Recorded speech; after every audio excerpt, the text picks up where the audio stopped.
안녕하십니까. 고대 동아시아 기록문화 강좌 제2강에 막을 올리겠습니다. 오늘 강좌를 맡은 경주박물관의 이용현 인사드립니다.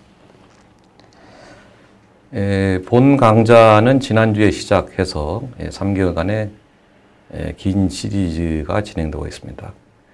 지난주 총론에 이어서 이번 주부터는 강론으로서 구체적인 이야기를 가지고 여러분을 찾아뵙도록 하겠습니다. 총 앞으로 저를 포함해서 14사람의 강의자가 그 방면에 훌륭한 연구자 저는 빼놓고로서 좋은 내용을 가지고 찾아뵙도록 하겠습니다. 먼저 이 강좌가 성립될 수 있도록 결단을 내려주신 최선주 국립경주박물관 관장님, 그리고 강좌 추진에 열성을 기울이신 경북대 인문학술원의 윤재석 교수님께 깊이 감사드립니다. 아울러 저와 함께 이 강좌 성립에 노심초사하신 인문학술원의 윤용규 교수님께도 이 자리를 빌어 감사의 말씀을 드리고자 합니다. 마지막으로 늘 이 강좌를 위해서 고생하고 있는 저희 스태프 선생님 여러분, 현영기, 정유주, 이지선 선생님께 또 이 자리를 빌어서 깊은 감사를 드립니다. 이 선생님들에 의해서 알찬 강좌가 여러분께 배달되고 있습니다. 오늘의 강의를 시작하기 전에 제 소개를 먼저 스스로 드리겠습니다. 저는 국내외 대학에서 한국 고대사와 일본 고대사를 공부했습니다. 박물관에 입사한 지 20년이 지났는데요. 각 곳에서의 경험이 업무는 물론이고 오늘날 이 방면의 연구와 조사에 큰 힘이 되고 있는 것 같습니다. 먼저 제 저서를 소개해 드리겠습니다. 이 지금 보시는 것이 제 그 저서, 목관 관련 책인데요. 지금은 연수가 좀 됐지만 당시에는 이 관련의 그 최초의 저서로서 연구에 한 획을 걷다 이렇게 자평할 수 있습니다. 두 번째 보시는 것은 번역서인데요. 일본 목관에 관련해서 국내 최초로 몇만 점이 넘는 목관들을 소개한 책을 대가의 책을 번역한 책입니다. 이것이 아마도 제 업적을 대변하는 두 책이 아닌가 이렇게 생각됩니다. 그러면 강의를 시작하도록 하겠습니다. 오늘 말씀드릴 내용은 그 신라의 궁중 생활과 목관입니다. 신라 사람들은 어떻게 살았을까? 신라 또 궁중에서의 사람들의 생활은 어땠을까? 관한 내용인데요. 이런 물음에 대한 해답은 문헌 자료보다는 고고 자료에서 얻을 수 있을 것 같습니다. 특히 그 목관은 고고 출토 자료이면서 원초적인 제1차 문자 자료입니다. 해서 매우 귀중한 자료임은 익히 알려져 있는데, 그렇지만 막상 그 해석과 연구는 쉽지 않아서 자료 공개 이후에도 연구가 그렇게 진전되지 않는, 진전시키기 어려운 이런 분야이기도 한 것 같습니다. 먼저 여러분의 흥미를 끌어당기기 위해서 신라 궁중의 귀족은 왕족을 포함해서 젓갈 요리를 즐겼다는 내용을 가지고 본 강의의 막을 열도록 하겠습니다. 신라의 국왕하고 고위 대신들은 가오리, 돼지, 사슴, 그리고 육류의 내장을 즐겨 먹었습니다. 이런 것들이 모두 목간을 통해서만 근 10몇 년 내에 새롭게 알려진 사실입니다. 젓갈이랄지 젖이라는 말은 이미 신라 때부터 사용되었던 말입니다. 이것 역시 목간을 통해서 새롭게 알려진 사실입니다. 아울러 궁중의 요리 방식이 지금은 대단히 일반화되어 있는 염장 가공 방식이었음을 역시 이 자료를 통해서 알 수 있습니다. 또한 이러한 요리 방식은 궁중에서 시작되었다는 것입니다. 이 목간이라는 것은 나무에 글자, 먹으로 쓴 글자를 가 있는 그런 그 유물이 되겠습니다만, 안압지 목간 중에 대표적인 다음과 같은 목간이 있습니다. 상당히 두텁게 생겨 있고 위에는 홈이 있어서 어떠한 물건에 부착된 꼬리표가 되겠습니다. 이 내용은 그 아주 급하게 특급으로 운송되어 온 고성의 염장 물품이 들어있는 항아리, 이런 뜻이 되겠습니다. 고성은 아시다시피 그 오늘날의 고성 바로 그것입니다. 그 뒷면에는 다음과 같은 글자가 있습니다. 좀 어렵겠습니다만 신심용왕, 이런 글자가 나옵니다. 이것은 여러 가지 자료로 미뤄볼 때 용왕전이라는 동궁의 소속 기관에서 제사를 지낸 내용으로 알 수 있습니다. 그리고 그 아래쪽에 항아리 한 개, 그리고 이 항아리에 들어있는 식재료의 등급이 중상이다, 이런 내용이 씌어 있습니다. 좀 어렵겠습니다만 간단히 말씀을 올리면 세택, 즉 그 동궁의 그 기관인데요. 동궁의 제사에 활용될 모종의 식재료가 들어있는 항아리 한 개다. 그리고 그 안에 들어있는 식재료의 품질은 9개 등급 가운데 제4등급에 해당하는 중상 등급에 해당한다, 이런 내용이 되겠습니다. 그리고 그 식재료의 그 출처는 고성에서 온 것이다, 이런 내용이 되겠습니다. 그리고 그 내용은 알 수는 없지만 그 내용물을 염장 처리를 해서 항아리에 담은 것이다, 이런 내용이 되겠습니다. 이렇게 글자를 저희가 읽을 수 있게 되기까지는 그 20여 년 이상의 세월이 흘렀는데요. 1970년대에 경주 안압지가 발굴되어서 지금 월제라고 많이들 부르죠. 이 목간들이 나왔지만 당시만 해도 이 글자를 읽기 어려웠습니다.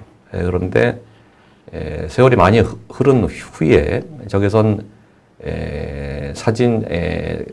사진기 도입하고 촬영 기법이 진전되게 됨에 따라 지금 보시는 바와 같은 이런 사진들을 찍을 수 있게 되었습니다. 그래서 육안으로는 잘 보이지 않는 부분을 적외선 원리에 의해서 먹이 있는 부분이나 흠이 있는 부분이 검게 구현되어서 글자가 저희 육안으로 훨씬 더 잘 보이게 됨으로써 판독을 시도할 수 있게 되었습니다. 그래서 그것에 힘입어서 약 20년 전부터 이것에 대한 판독이 시작되었고요.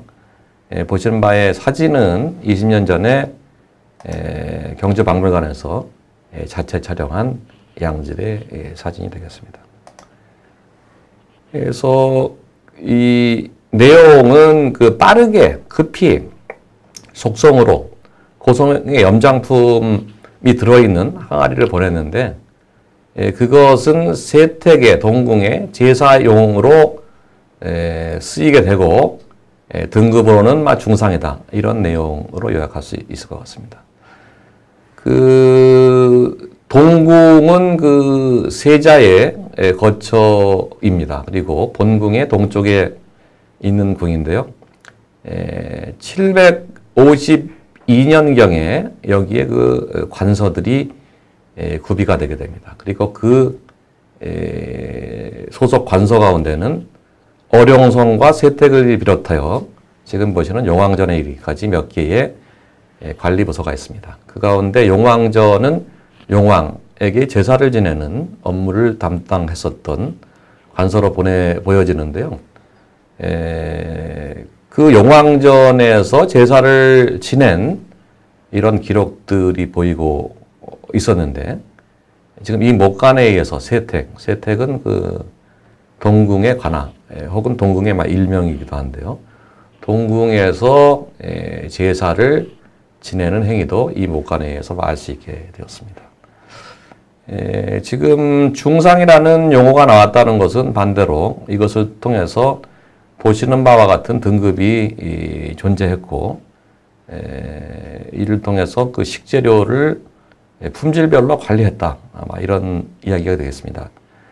1등급 기간의 제사임에도 불구하고 4등급의 식재료를 썼다는 말은 반대로 1등급에서 3등급까지의 식재료를 좀처럼 구하기 쉽지 않았다.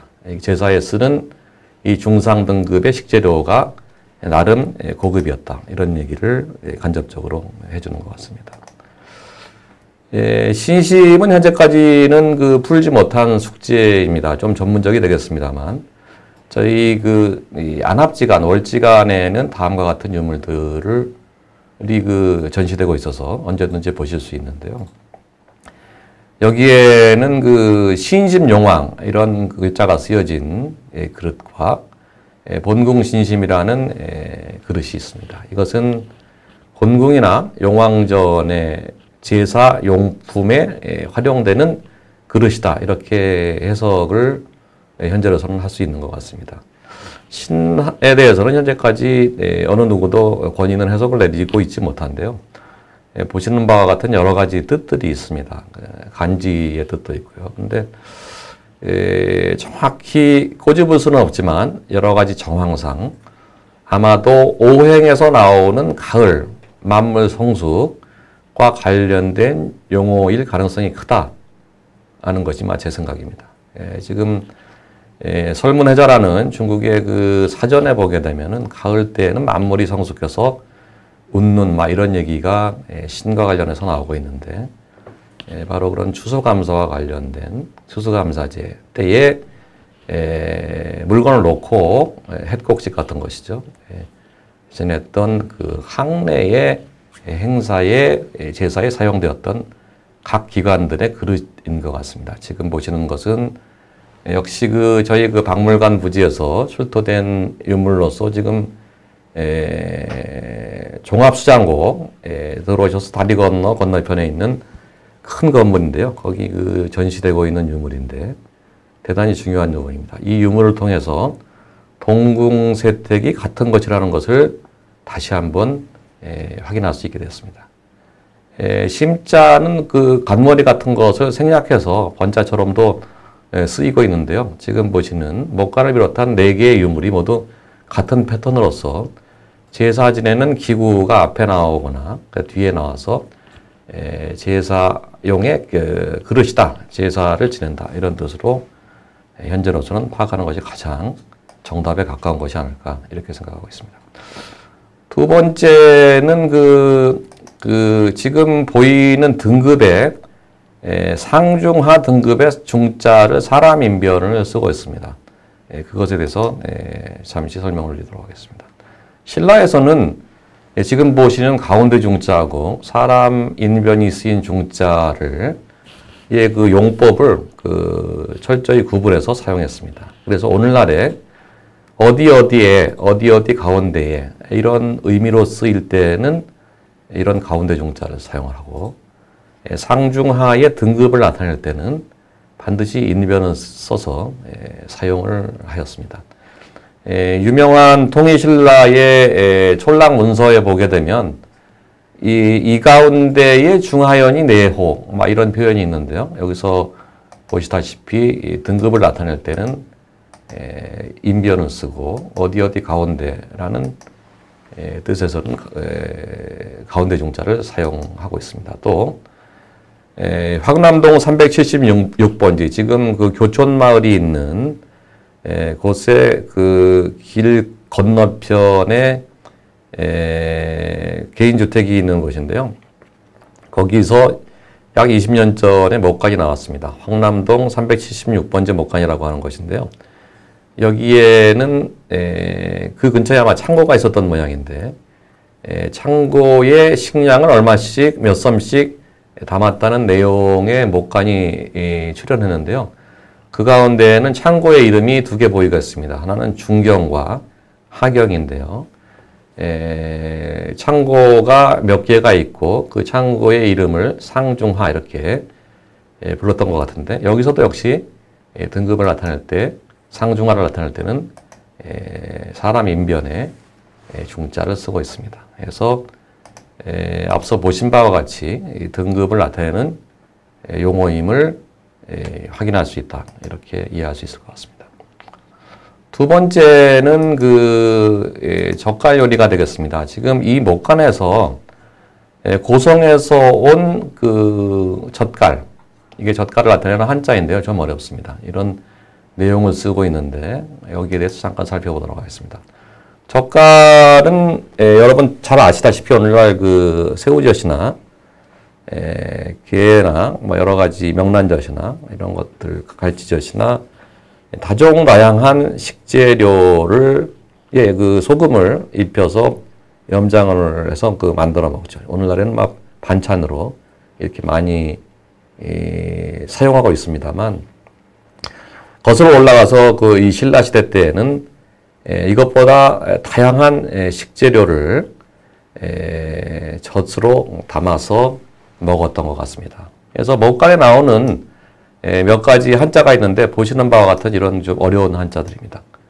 왼쪽에 그 유자변, 요거는 막 삭힌다, 염장한다, 가공 처리한다, 막 이런 용어가 되겠고요. 그 오른쪽에 그릇 받침이 있어서 그릇 위에 놓고 어떤 그릇을 담아서 염장한다, 막 이런 뜻이 되겠습니다만, 냉장고하고 전기가 없었던 당대, 전근대, 신라당대는 물론이고요.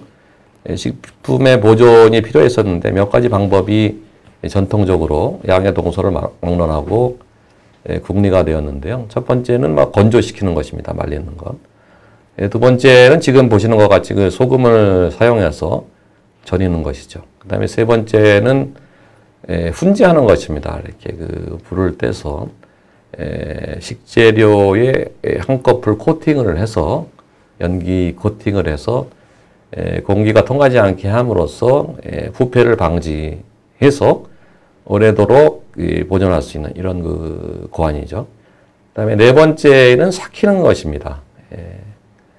간고등어라 할지 뭐 이런 것도 이런 부류에 해당할 텐데 사실 그 절이기나 삭히기는 구분이 엄밀하지는 않은데 절이기 같은 경우는 소금을 많이 넣는 방식이 될 테고 삭히는 것은 그것보다는 막 소금이 안 들어가기도 하고 소금을 덜 넣기도 하고 이러는 방법인 것 같습니다.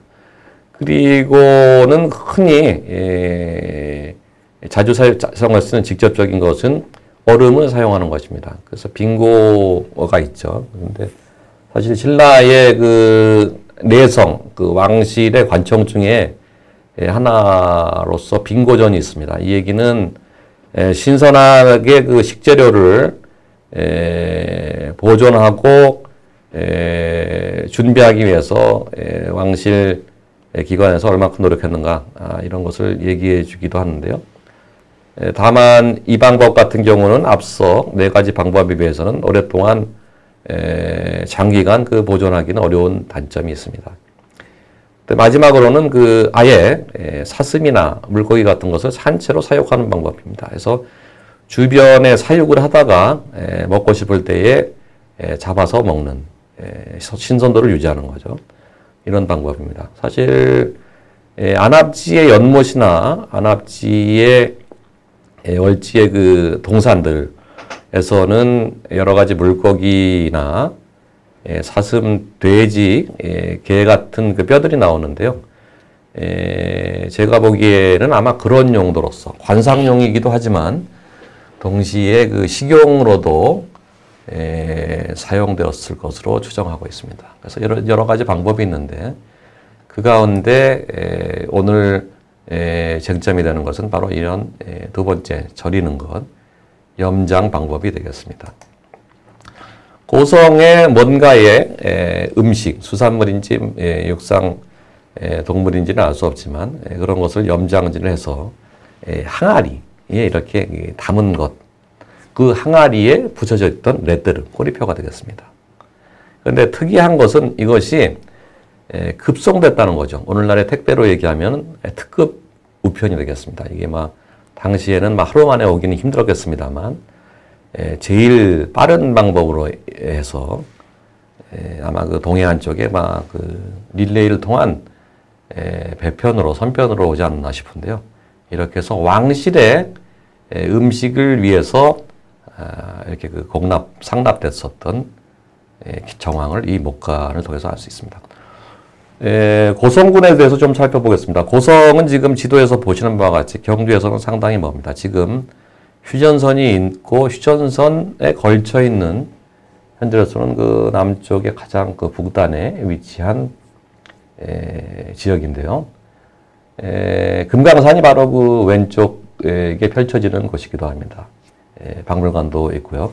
DMZ 박물관이요. 근데 여기가 고성으로 불리우게 된 것은 상당히 오래전부터입니다. 원래는 고구려에 탈홀이라고 불리우다가 이것이 진흥왕 때에 진흥왕 신라의 영토가 되면서 신라의 땅이 되었습니다. 그래서 그러다가 경덕왕 때에 8세기인데요. 이 고성군으로 개명이 되게 됩니다. 그래서 그것이 고려, 조선을 이어서 현재까지 고성으로 일컬어지고 있는데요. 앞서 목간에서 고성이라고 나왔다는 것은 반대로 이 목간의 연대가 이 지역이 고성으로 불리웠던 시기 이후가 되게 되는 거니까 목간의 연대는 경덕왕 이후에 다시 말씀드려서 8세기 전반 이전을 올라가지 못하게 되는 것입니다.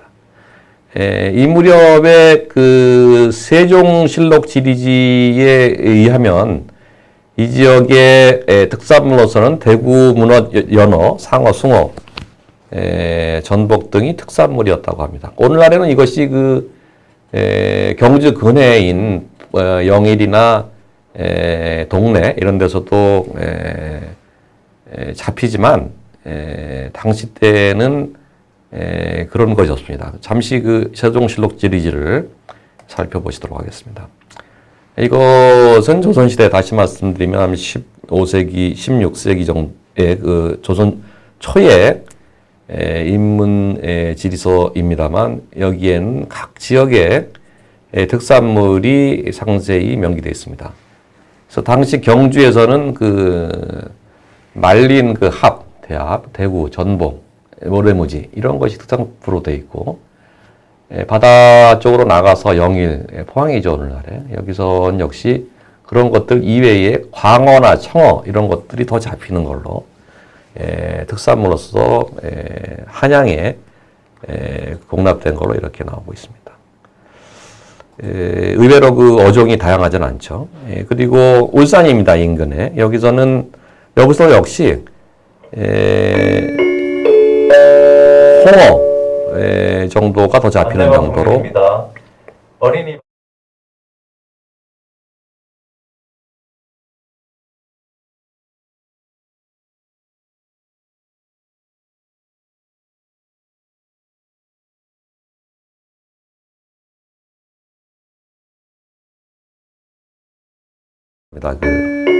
양해해 주시기 바랍니다. 박물관인 사정을 생방송임을 양해해 주시기 바랍니다. 그런데 비해서 지금 말씀드렸다시피 고성 같은 경우에는 보다 더 다양한 종류의 어종이 잡히고 있습니다. 그래서 문어랄지 오늘날에는 문어 경주 인근에서 쉽사리 볼 수 있는데요. 그래서 이것이 물론 신라시대 때까지 소급돼서 적용될 수 있는지는 100% 장담할 수 없지만 여하튼 오늘날과는 식생이 잡을 수 있는 어종이 틀렸다, 달랐다, 막 이런 것을 볼 수 있는 대목이기도 한데요. 그래서 그 상당히 그 원거리이긴 하지만 고성이 왕경의 그 왕족과 귀족의 진해산미를 조달하는 중요한 거점 중에 하나였다는 것을 이 목관을 통해서 알 수 있습니다. 다시 정리를 드리면 이러한 그 왕실과 귀족에게만 공급되는 원거리의 산해진미는 그들의 특권이었었고, 원거리에서 그 해산물이 특급으로 아주 빠른 시기에 빠른 시를 단축시켜서 수송이 됐고, 그것이 부패를 반작여서 염장되었다. 그리고 그런 것들이 왕실의 주요 식재였다. 이런 것을 알 수 있습니다. 지금까지 그 왕실의 요리에 대해서 잠깐 말씀을 드렸고요. 목간에 대해서 말씀을 올리도록 하겠습니다. 두 번째 이야기가 되겠습니다. 목간이란 무엇인가? 그리고 한국 목간에 대한 기본적인 이해는 어떻게 할 것인가인데요. 지금 보시는 것이 조금 전에 말씀드렸던 안압지, 월지에서 출토된 목간의 모습입니다. 이것이 보시다시피 글자가 아직도 잘 보이는 것은 몇 점 되지 않고 보이지 않습니다. 이것은 땅 속에서 1000년 동안 밀폐된 상태에서 산화되지 않은 것이죠. 그래서는 그 본래 상태를 잘 유지하고 있었지만 이것이 공기와 마주하는 순간 급속히 산화되게 됩니다. 그래서 나무는 시커멓게 순식간에 변하게 되고 먹이 날아가게 됩니다. 그래서 글자가 보이지 않게 되는 것이죠. 그래서 이것이 아까 잠깐 말씀드렸지만 과학기술이 발달되기 전까지 또 그것에 대한 그 국가의 투자가 이루어지기 전까지는 본격적인 연구를 할 수 없는 이런 상태였었습니다.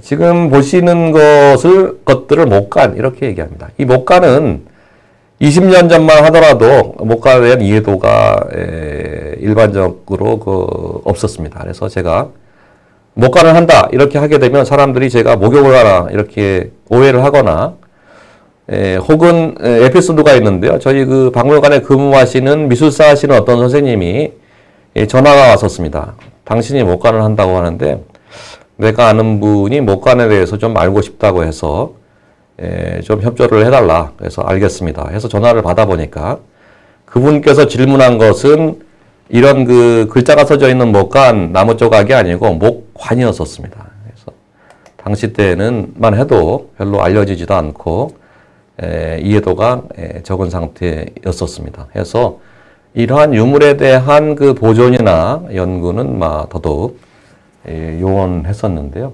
지금 20년 사이에 상천벽해가 됐습니다. 지금 보시는 목간 같은 경우, 한국 목간의 경우는 중국 목간하고 완전히 그 양상이 틀린데요. 원래 목간이라는 용어는 그 중국에서 비롯되었습니다. 당연하게. 그런데 중국에는 목간보다는 대나무로 만든 죽간이 많습니다. 그리고 나무로 되어 있는 것은 목독이다. 이렇게 얘기를 하는데요. 한국에서는 그 죽간이 기본적으로는 없습니다. 그래서 모든 것을 훌몰아서 일반칭으로서 목간이다. 이렇게 이야기를 하고 있는 실정입니다.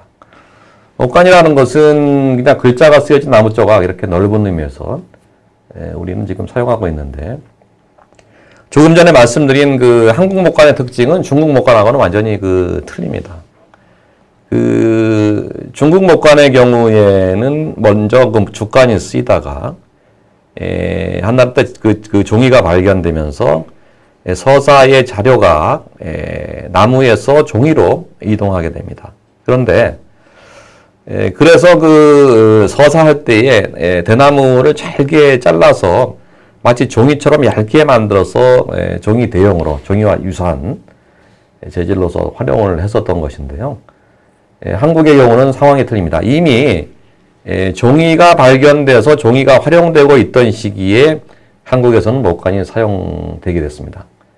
그래서 양자 간의 역할 분담이 돼 있었던 겁니다. 그래서 종이 같은 경우는 당시로서는 대단히 고가였기 때문에 또 나무는 그거에 비해서 언제나 주변에서 얻을 수 있는 거여서 종이가 상위 개념에서 혹은 막 그 최종적인 단계에 정리되는 예를 들면 왕경에서랄지 이런 레벨의 용도에 활용되었다고 한다면 나무는 그것보다도 하위 단위 혹은 막 초동의 현장 단계에서의 메모용으로 이렇게 많이 쓰였던 것 같습니다. 그래서 나무의 장점은 반대로 그 종이보다 그 내구성이 있어서요. 종이를 예를 들어서 비싸다고 하더라도 현장에서 쓸 수 없는 것이 비바람이랄지 이런 것에 대단히 약하죠. 그런데 그 말 타고 다니면서 동네 이곳저곳에서 조사하고 인터뷰하고 적는 데는 나무만큼 좋은 것이 없어서 목간이 사용되었던 것 같습니다. 그런데 국내에는 그 중국과는 달리 축간이 없습니다. 물론 그 대나무로 만든 목간이 없는 것은 아니에요. 그 태안마도에서 그 고려 목간이 출수가 되었는데요. 이렇게 대나무가 사용되긴 했어요. 그런데 이것이 중국의 그 한간이나 이런 것과는 아주 달리 아주 두꺼운 재료를 썼습니다. 이것은 말만 그 대나무지 한간 중국의 죽간과 같은 이런 용도가 아니고 단순하게 이것을 만든 지역이죠. 그 전남 지역에서 대나무가 많았고 대나무 중에 두꺼운 것을 나무 대용으로서 쓴 것에 불과해서 엄격한 의미에서 죽간이다 이렇게 얘기할 수가 없습니다. 해서 현재로서는 국내에서는 죽간이 없다 이렇게 단언해도 좋을 것 같습니다. 그 목간만의 특성 강점은 무엇인가인데 1차 자료로서 금속문 비석 같은 게 있습니다. 그 문헌도 있고 근데 이런 것하고는 달리 구체적이고 대단히 상세한 정보를 제공하고 있습니다. 또 목간은 문자 자료임과 동시에 그 출토 유물이기도 합니다. 그 고고 유물이죠. 그래서 공반된 독이랄지 또 그 유구의 그 토층이랄지 어떤 공문에서 쓰였다할지 하는 그 각종 정보가 있어서 이런 것들을 종합적으로 판단하게 되면 대단히 그 양질 좋은 자료를 얻어낼 수 있습니다. 그리고 또 한국 목간의 특성이 있는데요. 비록 그 점수는 중국이나 일본에 비해서 대단히 작지만 동아시아 목간 연구의 그 마지막 퍼즐을 맞출 수 있는 대단히 중요한 연구사상, 자료상 중요한 위치에 있습니다. 또 한국 그 고대 역사와 문화 자체에 있어서도 종이 문서가 우리한테는 현재 남아있지가 않습니다. 그러니까 전쟁이 많았기 때문에. 그래서 일본의 그 2차로 사용되어서 그 재활용된 이런 문서들이 몇 개 남아 있는데요. 그런 그 상황에서 종이 문서가 고대 시대에 우리의 땅에서는 그 발견될 그 전망이 전혀 없는 가운데서 국가를 움직여왔던 그 문서 행정의 그 편린 실마리를 더듬을 수 있는 대단히 중요한 자료로서 최근에 여러 발굴 현장에서 중요한 역할들을 하고 있습니다. 그 문화라는 것이 원래 그 동아시아에서 뭐 중국에서 기원을 해서 동쪽으로 점차 그 퍼져나가게 되죠. 그래서 중국 동북지방 만주랄지 혹은 한반도 남부 그리고 이어서 일본 열도로 흘러가는 것이 일반적인 패턴인데요. 목간 문화도 역시 마찬가지였었습니다. 그래서 중국에서는 일찍이 기원 전부터 목간이 활용되었고 한반도에서는 현재로서는 가장 이른 것이 평양의 낭랑을 제외하고는 6세기입니다. 이에 비해서 바다 건너 일본에서는 가장 빠른 것이 7세기입니다. 그래서 그 초출 처음 나오는 연대만 보더라도 그러한 그 흐름을 알 수 있고 실제 내용을 한국 목간이 점점 많아지게 됨에 따라서 내용을 분석해서도 내용을 통해서도 그러한 흐름을 알 수 있게 되는 상황이 됩니다. 현재까지 그 한국 목간의 출토 상황은 지금 그림에 보시는 바와 같습니다. 그래서 압도적으로 그 존속 기간이 길었던 신라의 목간들이 많고 그리고 백제의 목간들이 있습니다. 그리고 지역적으로는 고구려의 목간은 고구려 지역이 남쪽에 적었기 때문에 거의 없고, 한 점, 경기 하남 이성산성의 출토품 중에 한 점이 고구려 목간일 가능성이 대단히 높습니다. 해서 삼국공히 가야를 빼놓고 목간들이 출토되고 있는데, 이외에 평양에서 낙랑 목간이 이른 시기에 아주 출토되고 있어서 시기적으로도 문화면에서도 목간에 기재된 상호 양식과 특성의 삼국 상호 간의 교류와 영향, 이런 것들을 살펴보고 있고 또 구체적으로 규명해져 가고 있는 이런 상황이다, 이렇게 볼 수 있습니다.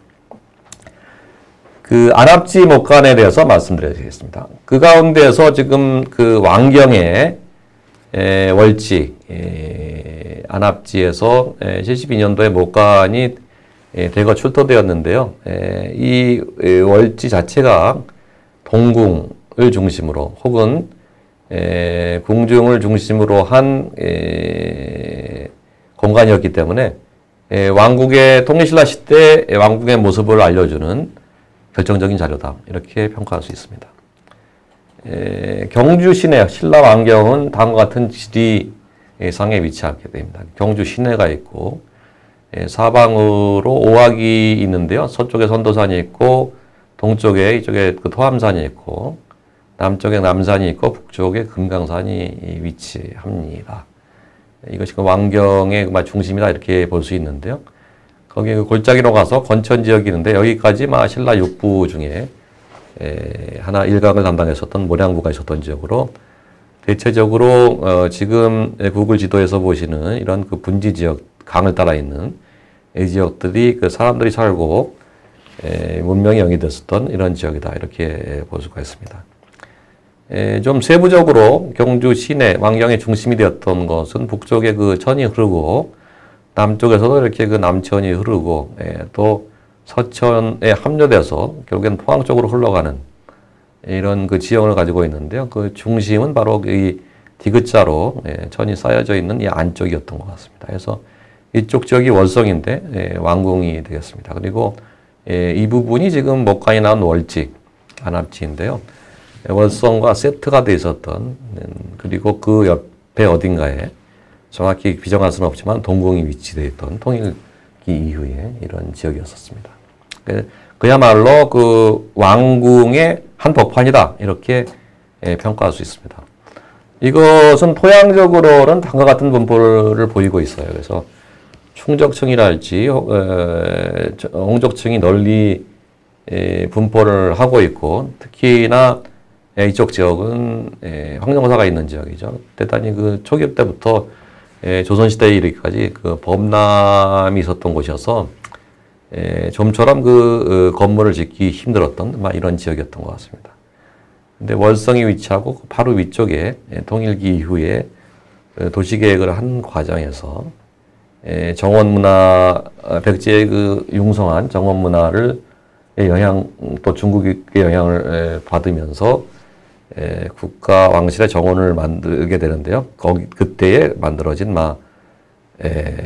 연지다, 이렇게 볼 수 있습니다. 현재로서 여러 가지 발굴이 경주 시내에서 활발하게 이루어져서 왕경의 모습을 하나하나 한 단계 한 단계씩 구체적으로 밝혀주고 있는데요. 월성이 이렇게 있고, 이것은 왕실의 공간이죠. 국왕의 공간이고, 이따가 사무공간이랄지 이런 것들을 확장해 나가게 되는데요. 이 첨성대가 있는 이 구역이랄지, 또 동궁이 있다고 여겨지는 월지 주변, 그리고 현재 경주박물관 자리, 남궁이라고들 많이 인식을 하고 있습니다. 이런 지역이 대체적으로, 그리고 이 남쪽도 역시 관하하고 불가분의 관계에 있다고 보는데, 전인용사랄지 이런 곳인데, 이 월성 내지 남궁, 동궁과 연결하는 다리가, 유명한 다리가 두 개 있습니다. 이쪽은 월정교, 그 다음에 일정교, 춘향교라고 하는데, 이것이 도로하고 연결되어 있습니다. 이 얘기는 뭐냐면, 이쪽 남쪽 지역이 남산으로 이루어진 지역 역시 관아 궁궐과 상당히 불가분의 관계에 있었던 지역이다. 이렇게 볼 수 있겠는데요. 현재로서는 막 구체적인 등급 이런 것들은 연구 도상에 있는데 지금 그 월지를 다시 한번 보시면 이쪽 지역은 명약관하게 궁중 중에 궁중이다. 이렇게 위치 지을 수 있겠습니다. 토양은 뭐 다음과 같습니다. 요것을 경주연구소의 그 항공사진을 보게 되면 드론을 띄운 이렇게 보입니다. 월성이 이렇게 있고, 경주박물관이 있고, 이쪽에 그 월지, 안압지가 있죠. 그리고 왼쪽, 오른쪽에 건물지가 지금 발굴되고 있는데, 이쪽 어딘가가 아마 동궁과 관련된 시설이다. 이렇게 인지할 수 있을 것 같습니다. 하늘에서 내려보는 것인데요. 반월성, 반달 모양이다. 이렇게 해서 반월성이라고 그러죠. 월성이 있고, 이게 왕실의 공간입니다. 구간의 그 사적인 공간과 일부 정부적인 공간도 있었던 것으로 여겨지고 있는데, 그 다음에 확장되면서 이쪽이나 이쪽 어귀에 건물들이 들어서게 되는데, 연못이 있고, 정청 겸 태자의 공간까지 배비가 되었던 것 같습니다. 그 다음에 남쪽에도 사무공간과 궁이 있었던 걸로 추정이 되고 있어요. 바로 안압지가 되겠습니다. 이것이 최근에 그 주변의 발굴 양상인데요. 여러 가지 연구가 활발하게 이루어지고 있습니다. 그래서 이쪽, 동쪽 이 안압지는 보시는 바와 같이 왼쪽, 서쪽은 직선상, 서쪽하고 남쪽은 직선상으로 되어 있고, 호안, 인공적인 연못의 그 가장자리 부분이죠. 바닷가처럼 되어 있는. 이런 쪽은 곡선으로 되어 있습니다. 그래서 도교사상 같은 정원의 것인데 이게 막 백제에서 왔다고 저는 생각을 하고 있는데 거기에다가 섬을 인공적으로 3개를 만들었어요. 큰 것, 중간 것, 작은 것 이런 식으로 해서 그리고 발굴에 의해서 알려진 건데 배수 시설이 이쪽에서 들어와서 물이 이쪽으로 공급되고 한 바퀴 돌아서 이쪽으로 나가는 이런 막 인공 연지 정원 시설을 배비해 놓고 각종 멋진 돌들을 설비해서 동산도 구비한 이런 식의 공간입니다. 그리고 이쪽에는 보시다시피 큰 건물들이 있어서 이쪽에서 이쪽을 전각에서 바라보면서 완상할 수 있는 이런 상태가 되어 있고요.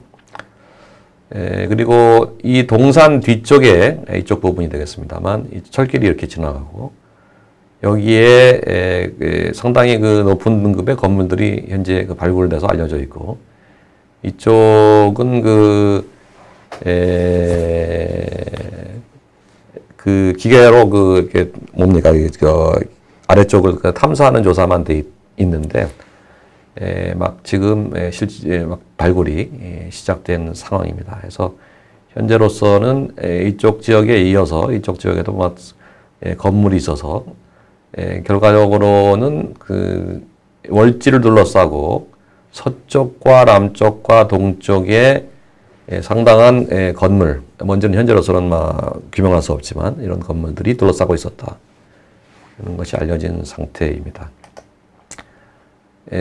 이런 전각이 있었던 거죠. 여기서 이제 곳곳에서 이제 72년의 정비 과정에서 유물이 출토되게 된 것입니다. 근데 이 흘러 들어온 것이어서 이것들이 어디서 흘러 들어온 건지는 정확히 알 수가 없어요. 그래서 예를 들면 이쪽에서도 올 수 있고 이쪽에서도 올 수 있는 것이어서 관련된 유물들은 이 주변에 어딘가의 시설이다. 이렇게 알 수 있을 것 같습니다. 네 번째 팩트에 들어가겠습니다.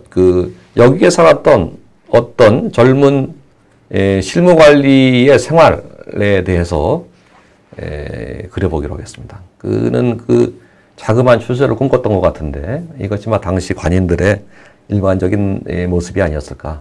그리고 그것은 시기적으로도 목간자로에서 특정할 수 있는데 동궁 초기, 동궁의 관아가 막 생겼을 때 이때의 모습이었던 것 같습니다. 그것을 알려주는 목간이 다음과 같은 것인데요. 지금 앞면하고 뒷면입니다. 잘라져 있지만 살아있는 면을 통해서 원래 모습 라인이 이렇게 되었지 않았나 이렇게 추정을 할 수 있습니다. 아래쪽은 소실되어 있고요. 적외선 사진 촬영을 통해서 좀 더 먹선을 선명하게 알 수가 있는데요. 사람 얼굴이 있습니다. 요것은 잘라진 부분이 접합된 것이어서 이렇게 복원될 수 있습니다. 그래서 눈썹이고 이게 아이라인이고 코고 입이다. 여기까지는 쉽게 알 수 있는 것 같습니다.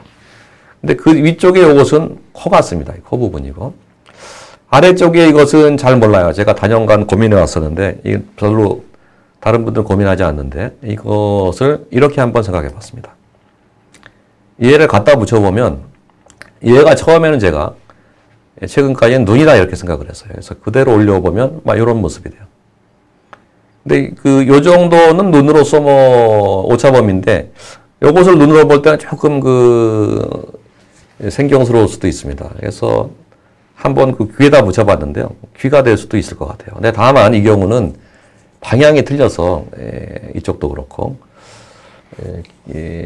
가능성은 반반이다 이런 생각이고 이걸 입에 한번 붙여봤습니다. 입에 한번 붙여보니까 표정이 좀 달라지는 것 같아요. 이쪽보다는 좀 음흉한 모습이랄지 사람 주관적인 건 좀 달라질 것 같은데요. 그래서 이쪽은 종전에 저는 이게 눈이다 이렇게 그냥 생각하고 말았는데 막상 붙여보니까 눈이 아닐 수도 있겠다 이런 선입니다. 그런데 이 사람은 결국은 누구일까 이건데요. 목관 내용을 한번 보시겠습니다. 목관에 보면 같은 내용을 여러 번 썼어요. 이게 같은 내용. 지금 보신 그림이 여기고요.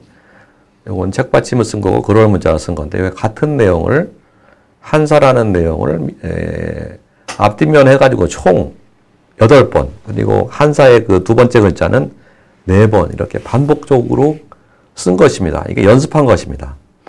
도대체 왜 그랬을까? 그 얘기를 풀어가고자 합니다. 한사라는 것은 대사라고도 하기도 하는데요. 한국말로 신라 때부터 있었던 거죠. 이미 한반도에서 크다 이런 것을 한 이렇게 썼던 모양입니다. 그래서 서울의 한강 같은 경우도 사실은 큰 강이다 이런 뜻이죠. 그래서 여러분 잘 아시는 신라의 17관등이 있습니다. 관등에 12번째가 바로 이 대사입니다. 대사인데 이것을 이 시기에는 한국말 발음으로 신라말 발음으로 한사 이렇게 썼던 것이죠. 그래서 남하의 아래고 사지의 바로 위인데 이것은 골품제도를 관점에서 보게 되면은 가장 낮은 등급인 사두품이 올라갈 수 있는 최고치의 상한선 관등이 되겠습니다. 그리고 이 관등은 통일신라가 되게 되면 또 관직의 의미로도 쓰이게 되는데요. 신라 왕경에는 여러 가지 관청 팀들이 있었습니다. 왕실도 그렇고 그런데 거기에 2등급의 관청에서는 넘버2 이거 한사가 그다음에 3등급의 관청에서는 넘버1의 부사장에 위치해 있었습니다. 지금 동궁과 관련된 세택은 얘는 대사하고 관료로서 종사지가 두어졌는데 바로 이 대사가 8명이지만 최고 책임자였던 거예요. 그러니까 부문의 관청에서의 최고 책임자가 대사였다 하는 면에서 이 대사라고 글씨를 썼던 것은 아마도 그네들일 거다 이렇게 보여지는데 그 다음부터 제 생각을 말씀드리겠습니다. 그 앞면에는 천보 11제 임진 11월 이런 글이 있어요. 이게 요게 천보하는 것은 중국의 연호인데요. 당현종 때의 연호입니다. 그래서 15년간 사용했는데 요것이 천보 3년 때부터는 연자를 안 쓰고 제자로 쓰게 돼요. 3년부터. 근데 11제로 신라의 목관에 표현되어 있으니까 그러한 중국의 전 세계적인 용법을 잘 인지하고 활용했었다. 이런 것을 알 수가 있게 되는데요. 이 시기가 바로 이 목관을 썼었던 시점에 바로 직전이었던 것 같아요. 그래서 요것은 경도왕 11년이고 이 시점은 적어도 이해 11월이거나 그 이후거나 이렇게 될 것입니다. 바로 그 시점에서의 글쓴이의 여러 가지 양태가 될 건데요. 이 시기에 그 관료의 복식은 이랬습니다. 근데 그러다가 통일 때에 그 중국 문물이 들어오면서 복식을 중국식으로 바꿨어요. 지금 보시는 것처럼. 중국하고 거의 똑같이 가게 되는데 이런 것들은 지금 발굴되는 그 토용 같은 데서도 잘 나타나고 있습니다. 그래서 이 시점에서의 관리가 무슨 생각을 했는지 이것을 이 목관을 통해서 알 수 있는데요. 시간이 됐기 때문에 10분간 쉬시고 10분 뒤에 다시 여기서부터 이 이야기를 이어나가도록 하겠습니다.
10분간 잘 쉬셨습니까?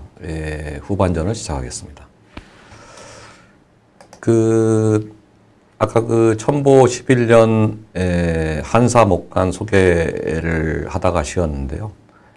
이 천번년간 시기가 특정된다 이런 말씀을 드렸습니다. 근데 그 경동왕 11년 그 11월의 시점은 어떤가인데 이 무렵에 당나라에서는 현종이 제위하던 때인데 나라가 좀 시끄러웠던 때입니다. 그래서 양귀비건도 있고 토본하고 여러 가지 이제 그 알력의 시기이고 우리가 잘 아는 고선지가 막 활약을 하던 이런 시기입니다. 그래서 비교적 조금 시끄러웠던 이런 시기가 되겠습니다만 바로 이 무렵에 신라 동궁의 상황이죠.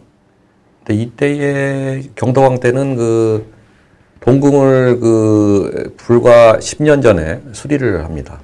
그리고 동궁 및 국왕 관련 직속 인원을 배비를 하고 바로 이해인 752년에는 동궁에 기구를 설치를 하게 됩니다. 그러니까 그게 불과 11월에서 3개월 전이니까 막 기구가 새롭게 출범을 하고 갖추어져 가서 지금 아래 보시는 직관지에 상복사기 직관지에 보이는 이런 기구들이 설치가 되게 되는 거죠. 그러니까 막 그다음부터 상상의 나래를 펼치게 되면 막 사람도 새로 뽑고 혹은 막 그쪽에 배치를 하고 그다음에 장도 새로 임명하게 되고 막 이런 시기이지 않았나 이렇게 생각이 듭니다. 그래서 여기서부터 그저 상상의 나라입니다. 역사적인 접근이 아니고 한사 대사를 썼다는 것은 제가 보기에는 출세에 대한 욕망 아닌가. 거기가 되고 싶다는 것을 마치 제가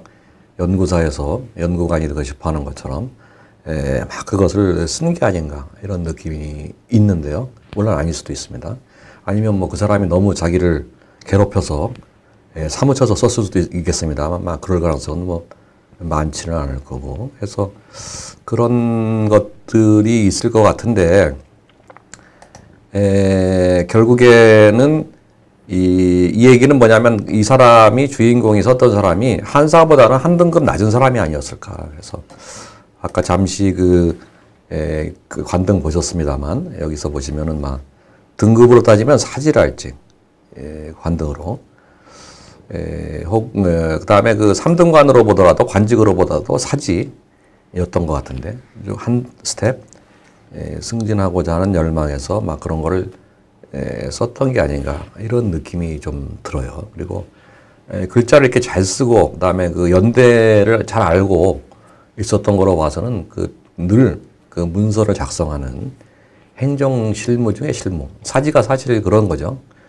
있던 인물이다 이런 거고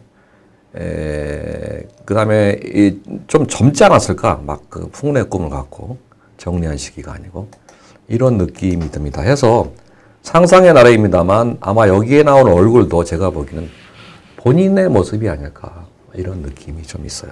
여하튼 간에 이러저러한 추정을 전부 소거한다고 하더라도 이런 것을 통해서 이 동궁 왕궁의 상당히 중요한 일각을 이루는 동궁에 소속돼 있던 어떤 행정 실무 관리의 한때를 이 목간을 통해서 볼 수 있다. 이렇게 해석할 수 있을 것 같습니다.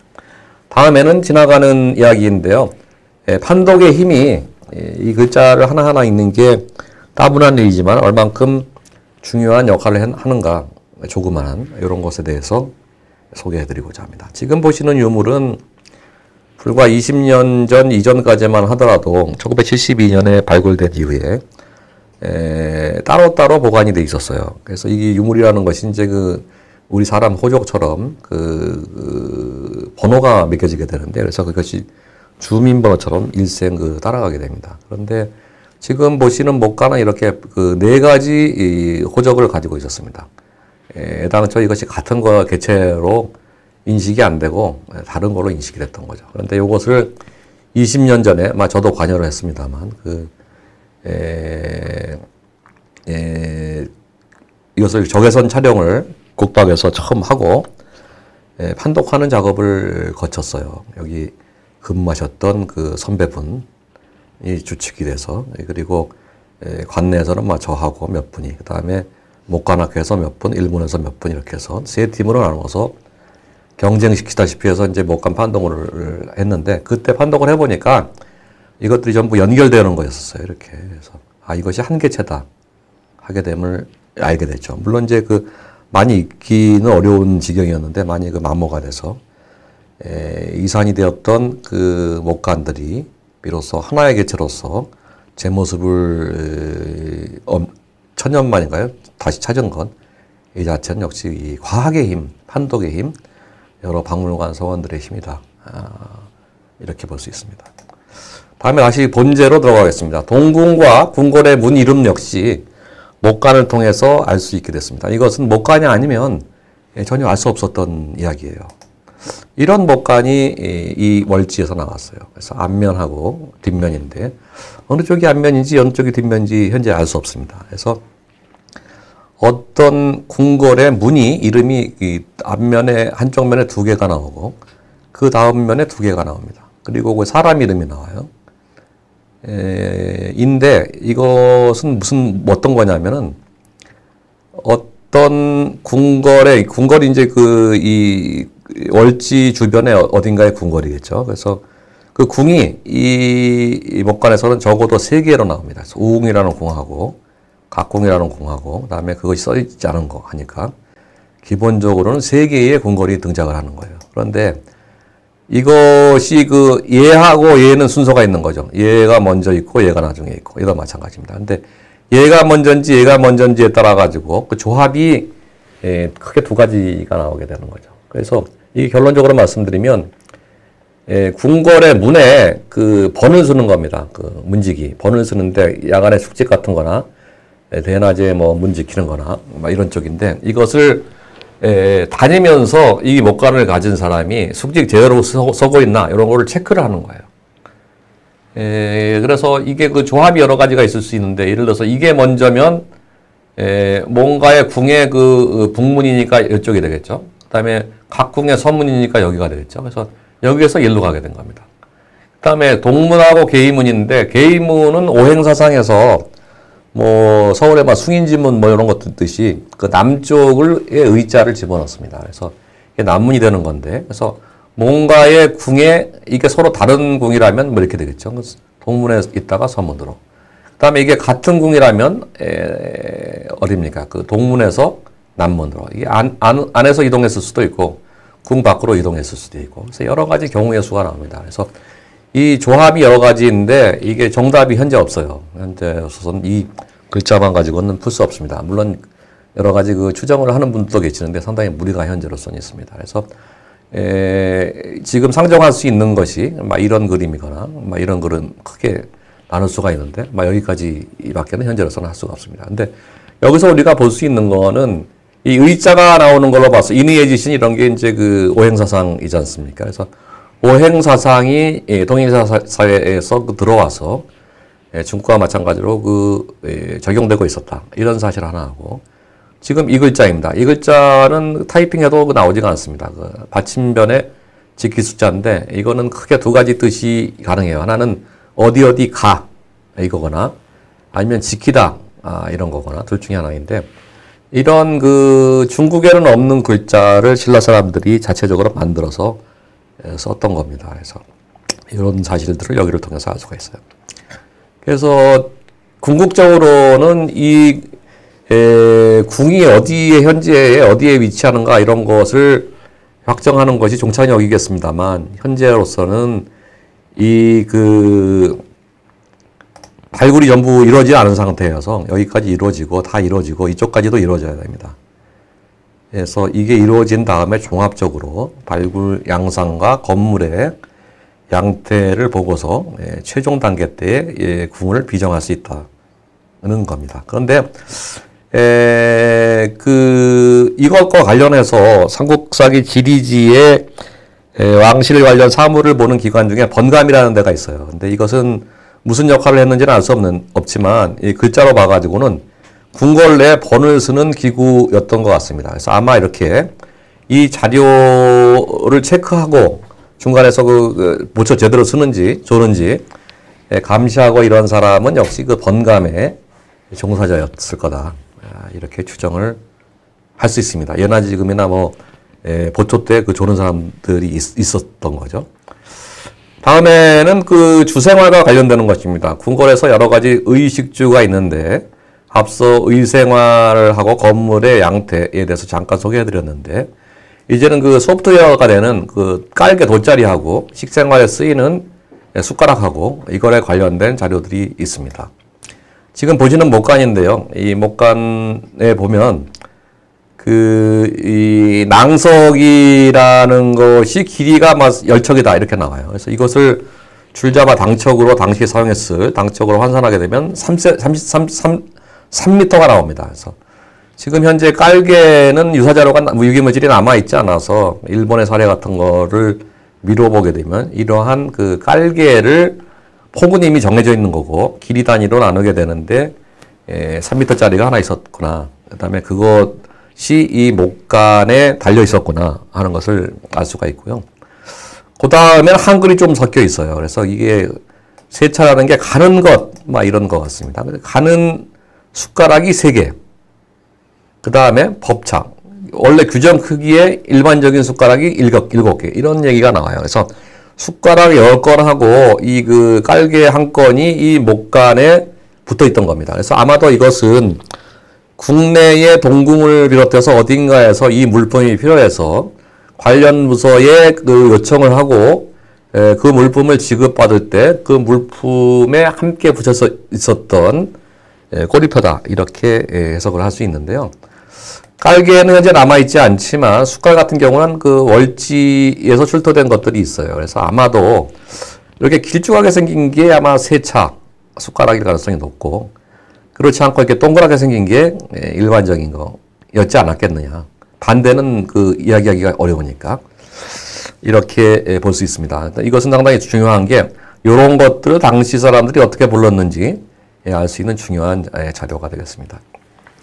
이와 관련해서 그 왕실의 그 여러 가지 일을 서포트하는 기관 중에 석전이라는 것이 있습니다. 그래서 이것이 나중에는 일시적으로 그 봉자국으로 이렇게 이름을 바꾸기도 하는데, 이름으로 볼 때는 어떤 자리, 이런 것들을 만들어서 왕실에 그 되는 이런 그 전문 수공업기관으로 여겨지는데요. 여기서 아마 그 아까 그 낭석 이런 것들을 만들었던 게 아닌가. 그 다음에 낭석은 여러 가지 유형의 자리들이 있는 것 가운데 그 중에 그 종류 중에 하나였지 않았겠는가. 이렇게 추정할 수 있습니다. 그렇게 되면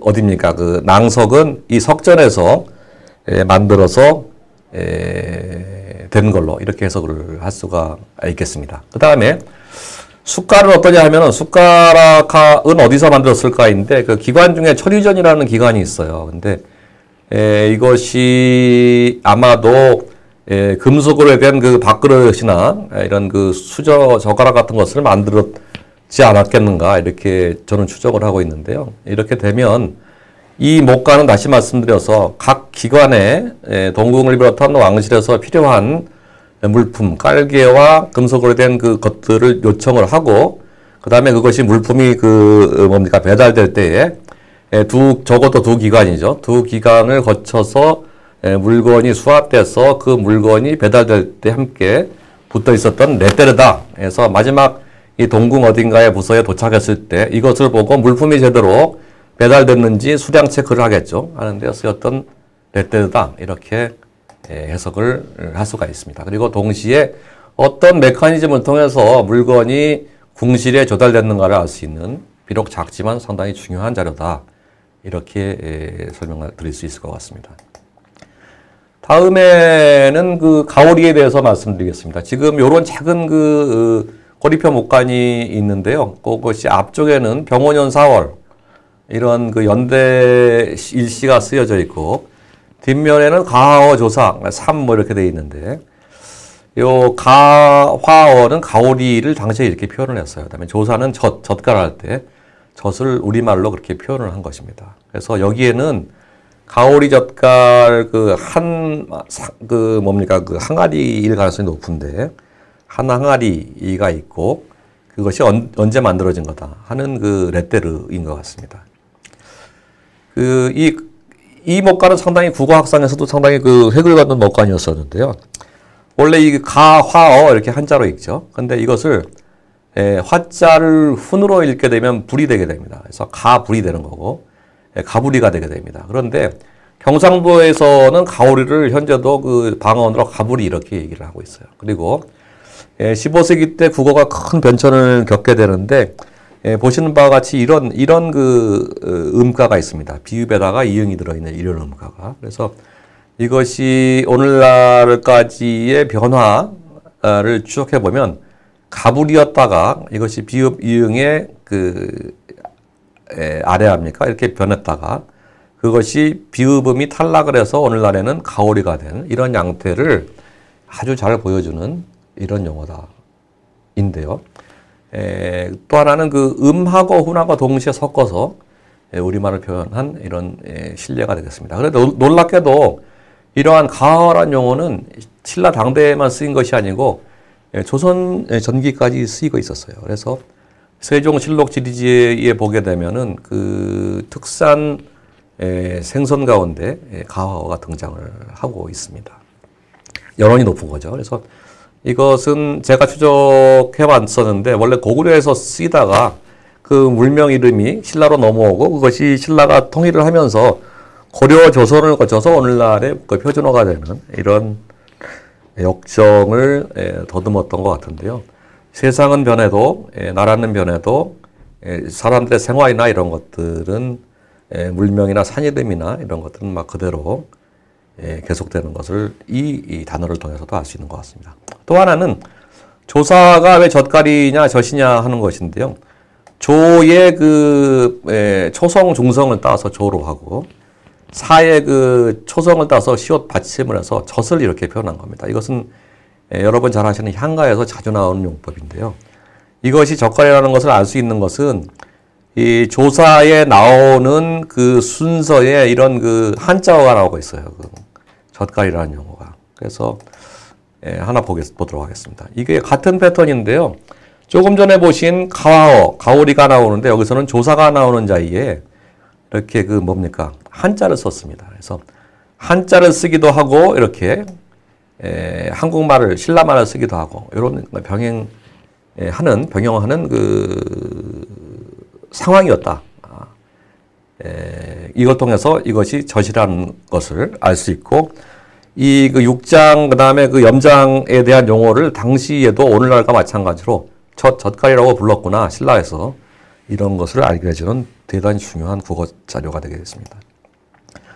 이렇게 그 한자하고 그다음에 우리말로 된 발음하고를 동시에 병용하는 사례는 여러 군데서 보여요. 최근에 경산 서울리 목간에서 논밭 할 때 밭을 밭전자를 쓰기도 하고 그 발음이 된 밭이죠. 이런 음으로 병용한 사례가 있습니다. 해서 6세기 말 7세기 때부터 동해신라 이 월지목간의 연대는 8세기 9세기니까요. 이때까지도 음과 훈을 병용하는 전통이 이어지고 있었다는 것을 알 수 있습니다. 참고로 이 소울리 목간은 그 제사 유구입니다.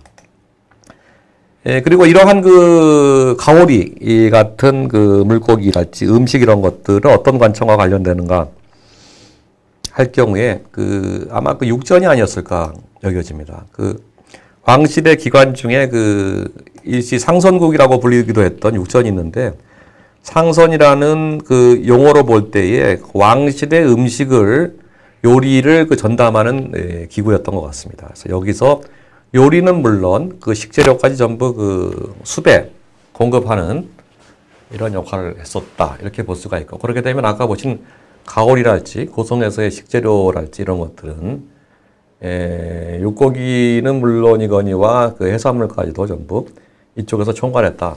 그다음에 거기서 그와 관련된 레테르다 이렇게 해석을 할 수 있고요.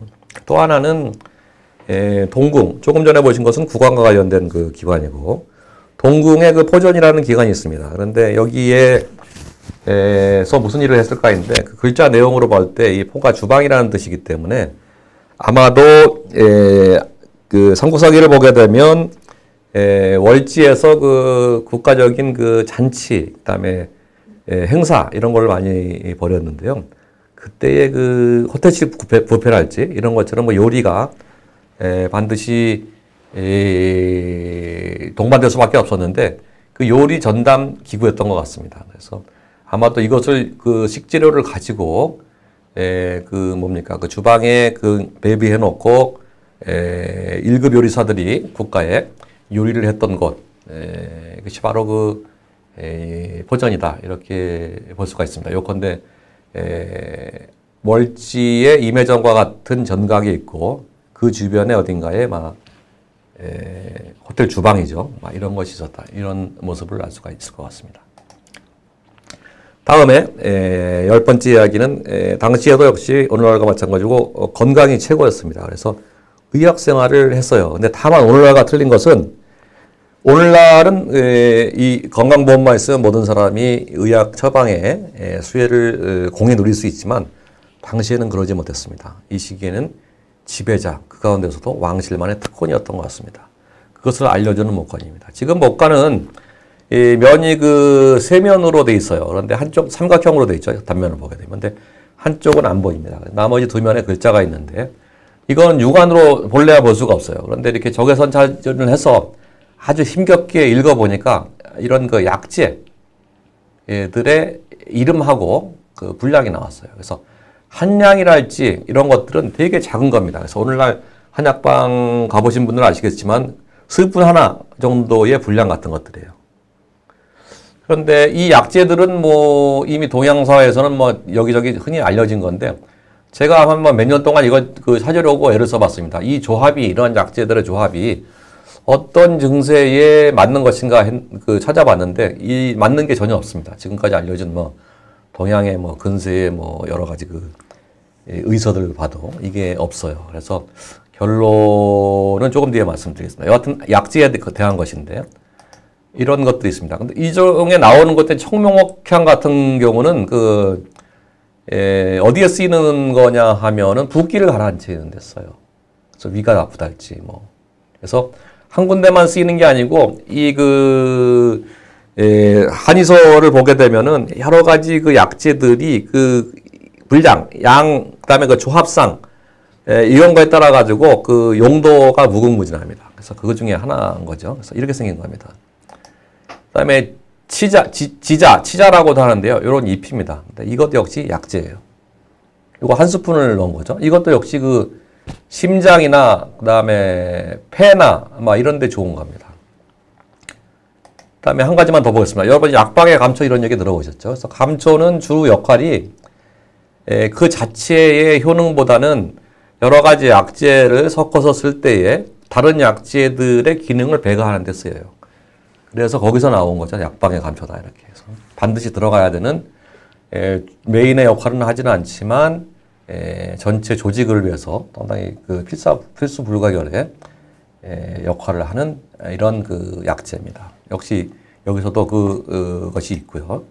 그다음에 청대라는 게 있어요. 그래서 이런 풀을 오른쪽에 풀을 가루를 내 가지고 말려서 씁니다. 이렇게 되면 그 피에 상당히 좋다 그래요. 그래서 그 피를 토하거나 뭐 이럴 때 이런 거를 먹으면 좋았다 이렇게 얘기되고 있고 그 대황도 마찬가지입니다. 그래서 지금은 이게 그 한국 전역에 분포를 하는데 원래는 이게 그 서부에서 들어왔다고 합니다. 그래서 그 약재 중에 일부는 당시 그 실크로드 통해서 그 비싼 값에 그 수입을 하기도 하고 이러는데요. 여하튼 그런 것 중에 하나입니다. 이거는 뭐 설사할 때 상당히 듣고 또 피가 막 나올 때 이럴 때 그 피를 멈추게 하는 이런 역할도 했다고 합니다. 그래서 이런 여러 가지들의 약재를 에 대한 어떤 특정 처방인 것은 추적하기가 힘들어요. 아마 그 특정 처방이 아니었을 가능성이 큽니다. 그래서 제 생각에는 몇 가지 조제를 위해서 약물이라는 게 당시에 그 고가품이고 특별 관리가 되었었으니까 이 약을 조제하는 기구에서 필요한 몇 가지 약의 양을 청구를 하고 그 약이 배달될 때 약꾸러미에 붙어 있었던 넷들이다. 이렇게 해석할 수 있을 것 같습니다. 그래서 한 가지 증세가 아니고 몇 가지 증세에 필요한 총량의 약재를 이렇게 소량씩 그때그때 타다가 처방하는 이런 시스템이었다. 이렇게 추정할 수 있습니다. 그런데 이것은 어디서 했겠는가 하면 내성기구 가운데 내성이라는 게 국왕의 전담기구인데요. 여기에 그 약전이라는 데가 있어요.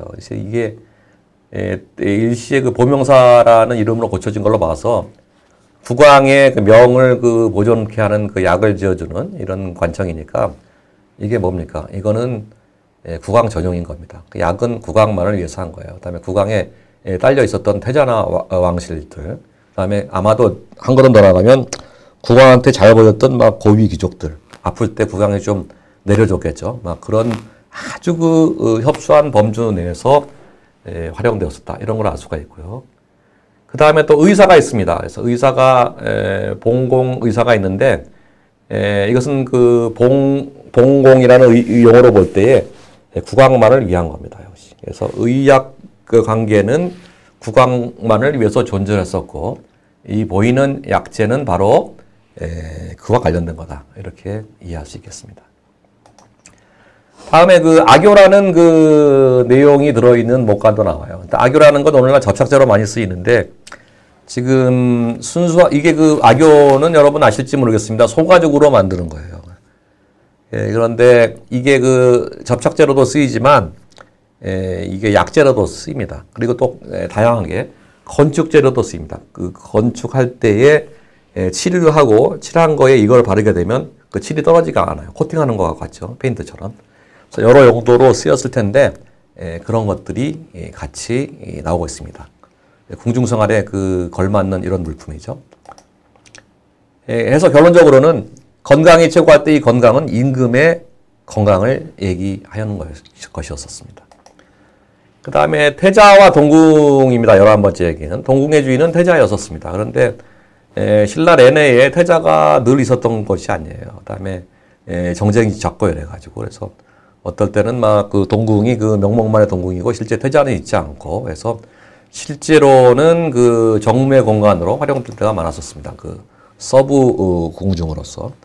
그런데 목간 중에 이런 그 습서를 방불케 하는 연습을 방불케 하는 목간이 있어요. 그런데 여기에 보면 연대가 나오고 그다음에 뭐 태자 이런 대자 이런 얘기가 나오는데 이게 아마 이 태자를 얘기하는 것 같습니다. 그래서 연대가 대충 나오는데 이 정면연을 환산을 해보게 되면 간지라는 게 60년 플러스 마이너스 되기 때문에 대충 787년에서 907년 정도 되는 것 같은데 이 무렵에 어떤 내용을 문서에 쓰기 위해서 연습을 했달지 하는 기록물의 존재를 이걸 통해서 엿볼 수 있지 않나. 이게 본 종이 문서는 아니고요. 이런 것 같습니다.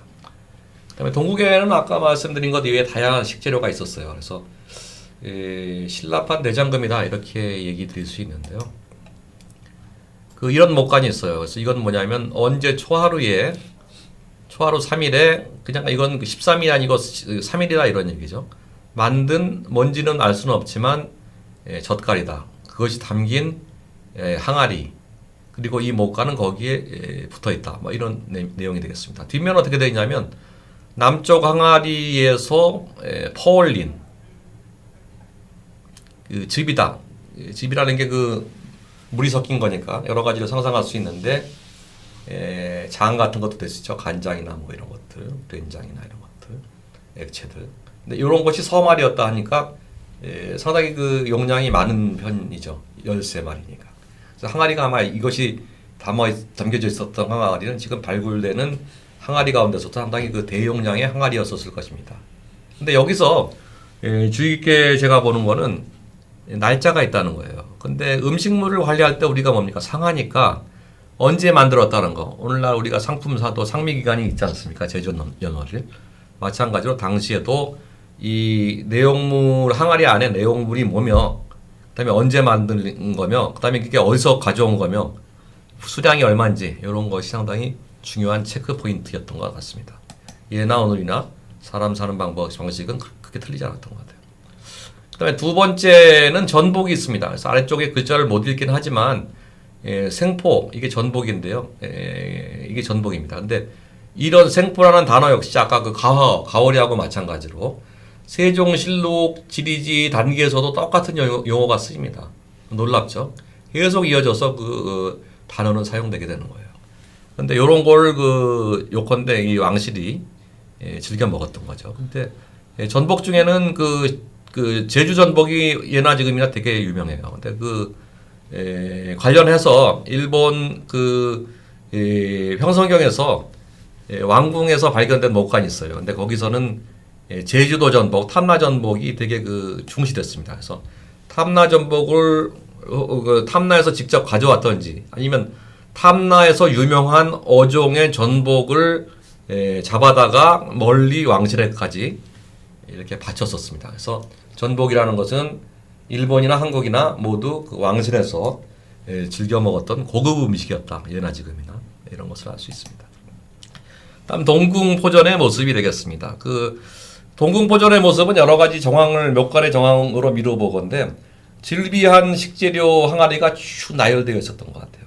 정돈돼서. 그다음에 이것에 하나하나 항아리마다 렛테르가 붙여져 있어서 이 관리를 했던 것 같습니다. 그래서 상미기간이 다 된 것은 조리를 먼저 한다 할지 버린다 할지 요리 어떻게 사용한다 할지 이런 오늘날하고 그다지 다르지 않은 모습이 연출된 것 같습니다.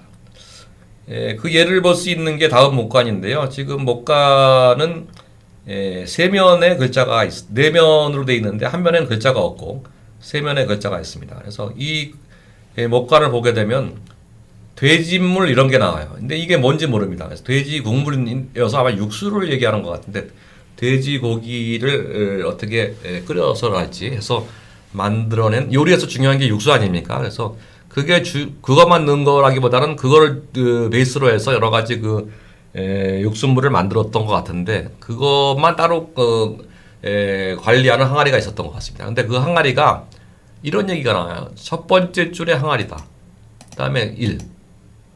1이라는 거는 해석이 갈릴 수 있어요. 한 개 이런 뜻도 될 수 있고 첫 번째 줄의 첫 번째 항아리 이렇게도 볼 수가 있습니다. 근데 요것이 언제 만들었다 이런 것하고 어디서 만들었다 이런 얘기가 나와요. 그래서 여기서 우리가 다음과 같은 것을 상정할 수 있습니다. 만약에 여기서 말하는 그 줄이 여러 줄이었다면 그 다음에 첫 번째 나오는 1이 열을 나타내는 거라면 이렇게 몇 열의 항아리가 있고 그 중에 해당하는 항아리는 첫 번째 그 줄에 첫 번째에 있었던 것이 되게 됩니다. 두 번째, 아까 그것이 첫 번째가 수량으로 본다면 여러 열이 아니고 한 열인데 그 중에 첫 번째에 있었던 것이 됩니다. 어느 쪽이 되었던 간에 항아리마다 남발을 매기고서 이것을 식재료를 관리했던 걸로 이런 정황을 여기서 알 수가 있습니다. 그 다음에 이런 육수랄지 액체는 요리에서 예나 우리나 중요하지 않습니까? 근데 또 그런 것이 나와요. 그래서 10여 년에 두 번째 면말이 들어있는 렛테르가 되게 됩니다. 이것은 앞면하고 뒷면이 같아서 자주 쓰였던 장인 것 같아요. 그래서 앞으로 보나 뒤로 보나 금세 알 수 있게끔 이런 걸 보게 되면 역시 이 제2라는 것은 두 번째 열이라는 뜻이기 때문에 아마 이쪽 열이 있었을 겁니다. 그래서 이렇게 해서 항아리를 요컨대 가져다가 떠서 쓰고 요리할 때 다시 원위치시키는 원래 있는 위치에다 둬야 되기 때문에 이 위치나 이런 것들이 관리가 되고 있었던 거죠. 그런 요리의 정황을 알 수가 있습니다. 그다음에 식재료에 대해서는 또 하나 철저한 등급 관리가 되어 있었다는 것을 알 수가 있어요. 그래서 등급이 분류되어 있다는 것은 용도를 나눴던 것이고 1등급은 어디다 쓰고 2등급은 제사에 쓰고 3등급은 손님한테 주거라 할지 예를 들면 그런 것들이 있었겠죠. 그다음에 그 얘기는 처음에 식재료가 들어올 때에 건품하는 과정, 다시 말해서 등급을 매기는 과정이 있었다는 것을 알 수가 있습니다. 아까 보신 고성에서 온 젓갈류의 렛테르인데요. 여기 보면은 품질이 중상이다 이런 것을 아까 보셨죠. 여기서 적어도 이 그 식재료 관련해서는 9등급의 품질 관리를 했었다 이런 것을 알 수가 있었고요. 또 하나 이런 것이 나오는데요. 신자가 나오게 되면 대체적으로 위가 깨져서 여러 가지 정황을 볼 때 이 정도의 원래 크기의 목간이었던 것 같아요. 근데 요게 뭐가 나오는지 몰라도 이게 제사용이라는 것은 뭐 아까 같이 살펴보셨는데 어디에 제사용으로 쓰이는 식재료인데 그것이 어느 평에서 바친 거다. 그 다음에 그 바친 내용물은 막 이런 겁니다. 근데 그것이 122개다. 그리고 그 품질은 상등급이다. 아래가 깨졌으면 이게 그 상중하의 상이 아니고 그것보다 더 많은 9등급 중에 뭐 어딘가에 속하게 되겠죠. 어느 쪽이든 간에 등급을 나누어서 식재료를 관리했던 것을 알 수 있습니다. 지금 요 글자는 지금 정답이 없어요. 지금 그래서 여러 가지 그 해석들이 있습니다. 그래서 유력한 과거의 해석 중에 하나가 아마 단비인 것 같다. 단비, 가죽이나. 근데 여기서는 지금 이게 식재료였기 때문에 그 먹는 거여야 됩니다. 그런데 요런 것이 들어오는 한자는 되게 많아요. 그래서 노루일까, 오소리일까, 뭐 여러 가지 가능성이 있는데 이 목간에서 그 돼지랄지 노루랄지 이런 것들은 따로 나옵니다 글자가. 그래서 그것은 해당하기 어렵고 저는 이것이 게 아닐까 이렇게 조심스럽게 생각하고 있습니다. 게를 예나 지금이나 많이 먹고 또 안압지에서 그 게 뼈다귀도 나옵니다. 그래서 이것이 그 연원이 여기까지 올라가는 게 아닌가. 여하튼 정답은 없지만 이렇게 여러 가지 식재료를 등급을 나눠서 관리하고 있었다 이런 정황을 알 수 있습니다. 그 오늘 마지막이 되겠습니다. 그 목간이 말해주는 신라의 궁중 생활은 결국에는 그 안압지 목간을 통해서 저희가 살펴볼 수 있었는데요. 그 이 시기가 안압지가 동궁이 월지가 생기는 것이 통일 이후니까 다시 말해서 그 대제국 신라가 국제적인 면모를 갖추고 상당히 세련된 그 정황 안에서 국왕 왕실을 중심으로 궁중 생활을 조직적으로 영위했었던 모습을 또 거기 알 수 있고 또 그를 위해서 수많은 기구와 관료와 사람들이 서포트했었던 건 원거리 근거리를 불문하고 그래서 그 귀족들 왕실과 귀족의 사치스러운 생활 하고 화려한 생활 문화를 뒷받침했다. 우리가 알고 있는 그 불상이나 뭐 여러 가지 화려한 유물들 있지 않습니까? 그런 것 이외에 이 목간을 대단히 소박하지만 이 목간에 글자 남아 있지 않은 이런 그 편린들을 통해서 당시 모습들을 이와 같이 스케치할 수 있다. 이렇게 말씀드릴 수 있을 것 같습니다. 일단 오늘 말씀은 여기까지 드리도록 하겠습니다. 드리도록 하고 그 보충 혹은 질의가 혹시 있으시면 답변 들어가겠습니다.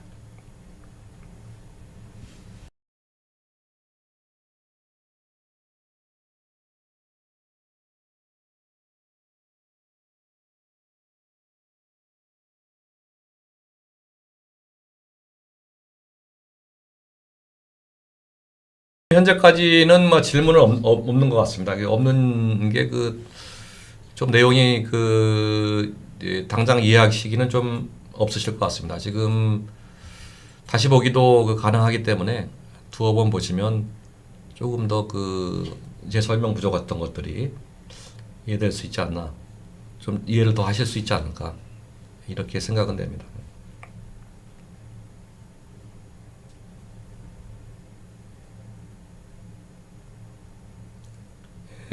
그러면 오늘 강의는 여기서 마치도록 하겠고요. 다음 3강은 일주 뒤인 17일 오후 2시 이 시간에 하시모토 시게루 경북대학교 교수님을 모시고 신출토 월성해자 주로 문서가 되겠는데요. 새로운 연구 성과 그리고 알기 쉬운 설명을 청해 듣도록 하겠습니다. 오늘 시청해 주신 경주박물관을 사랑하시는 애청자 여러분 그리고 경북대학교 인문학술원의 애청자 여러분 신라문화를 사랑하시는 청취자 여러분 대단히 감사합니다. 다음에 다시 뵙겠습니다. 안녕히 계십시오.